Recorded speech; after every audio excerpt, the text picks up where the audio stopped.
നമസ്കാരം. ഞാൻ ഫേസിലൊന്ന് സ്ക്രബ് ചെയ്യാമെന്ന് വിചാരിച്ചു. എൻ്റെ മൂക്കിൻ്റെ സൈഡിൽ അതുപോലെ താടിയുടെ ആ ഒരു ഭാഗത്തൊക്കെ നന്നായിട്ട് വൈറ്റ് ഹെഡ്സ് വന്നിട്ടുണ്ട്. അപ്പോൾ അതൊന്ന് സ്ക്രബ് ചെയ്ത് കളയാം. അല്ലെങ്കിൽ ഇങ്ങനെ ഫേസ് കാണുമ്പോൾ എന്തോ ഒരു ഇതല്ലേ.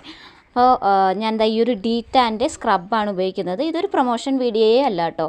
കാരണം എന്ന് വെച്ചാൽ ഇത് ഞാനൊരു ഷോപ്പിൽ നിന്ന് വാങ്ങിച്ചതാണ്. അപ്പോൾ അതുകൊണ്ട് തന്നെ ഇതൊരു പ്രൊമോഷൻ വീഡിയോ അല്ല, ഞാൻ എടുത്തു പറയുകയാണ്. അപ്പോൾ ഇത് ഓഫർ ഉണ്ടായിരുന്നു, അങ്ങനെ ഞാൻ വാങ്ങിച്ചതാണ്. അപ്പോൾ ഒന്ന് ചെയ്ത് നോക്കാമെന്ന് വിചാരിച്ചു. നല്ല സാധനമാണെങ്കിൽ നമുക്ക് ഇനി യൂസ് ചെയ്യാമല്ലോ.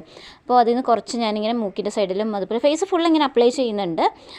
ഫേസിൽ നന്നായിട്ട് അപ്ലൈ ചെയ്യുക, എന്നിട്ട് ചെറുതായിട്ടൊന്ന് മസാജ് ചെയ്ത് ആ ഒരു കാര്യമൊക്കെയുള്ള സ്ഥലത്ത് നന്നായിട്ടൊന്ന് മസാജ് ചെയ്ത് കൊടുക്കുക. നമ്മൾ പയ്യെ വേണം, സ്ലോലി വേണം മസാജ് ചെയ്യാൻ വേണ്ടിയിട്ട്. നമ്മുടെ ഫേസിൽ ഒരുപാട് ഇങ്ങനെ ഹാർഡായിട്ടൊന്നും ചെയ്യരുത്, നമുക്ക് നമ്മുടെ സ്കിന്നിന് നല്ലതല്ല.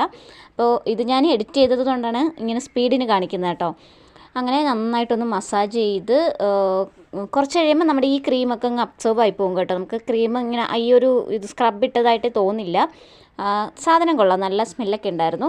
അപ്പോഴാണ് വാവ പറഞ്ഞത് വാവയ്ക്കും വീഡിയോയിൽ വരണമെന്ന്. അങ്ങനെ ആളെയും കുറച്ചൊന്ന് വീഡിയോ ഒക്കെ എടുത്തു. അത് കഴിഞ്ഞിട്ട് ഞാൻ പോയി കുളിച്ചിട്ട് ഒരു കട്ടൻ ചായയൊക്കെ ആയിട്ട് ടെറസിൽ പോയിട്ട് നിൽക്കുകയാണ്. അപ്പോൾ അതാ എൻ്റെ മുക്കിൻ്റെ സൈഡിലേക്ക് നന്നായിട്ട് മാറിയിട്ടുണ്ട് കേട്ടോ. നല്ല സാധനമായിരുന്നു, നന്നായിട്ട് മാറിയിട്ടുണ്ട്. അപ്പോൾ ഞാൻ ചായയൊക്കെ കുടിച്ച് കുറച്ച് നേരം നിന്നു. എൻ്റെ പുറകിൽ കാണുന്ന വീടില്ലേ, അതായിരുന്നു ഞങ്ങളുടെ പണ്ടത്തെ വീട്, അമ്മയുടെ വീട്.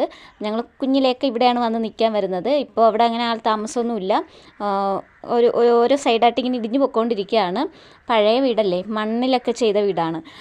അപ്പോൾ ചില ഓർമ്മകൾ അവിടെ ചെന്ന് നിൽക്കുമ്പോൾ. അപ്പോൾ നിങ്ങൾക്ക് എൻ്റെ കൂടുതൽ വീഡിയോ കാണാൻ താല്പര്യം ഉണ്ടെങ്കിൽ ചാനലിന് സബ്സ്ക്രൈബ് ചെയ്ത് സപ്പോർട്ട് ചെയ്യുക. ബൈ.